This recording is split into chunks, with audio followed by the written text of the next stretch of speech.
नमस्कार. तर आज म्हण घेऊया, जे न देखे रवी ते देखे कवी. अर्थ अगदी सोपा आहे.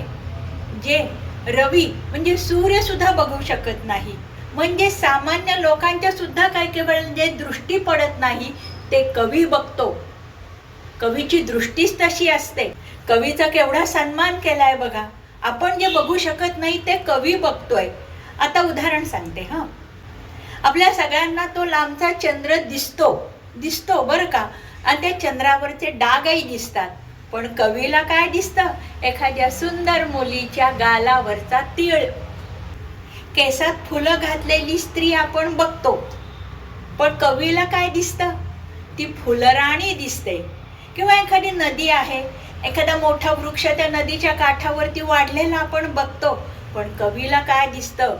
एखाद्या जळामध्ये म्हणजेच त्या पाण्यामध्ये पाय टाकून ठेवलेली एखादी तपस्वी व्यक्ती दिसते. अहो, हे आपल्याला जग दिसतं, पण कवीला काय दिसतं? हे विश्वची माझे घर. कवीला ते घर दिसतं, आपल्याला नाही दिसत. किंवा एखादा भोंगा कमळाच्या पाकळीत अडकून पडलेला आपण बघतो, शी काय तो किडा.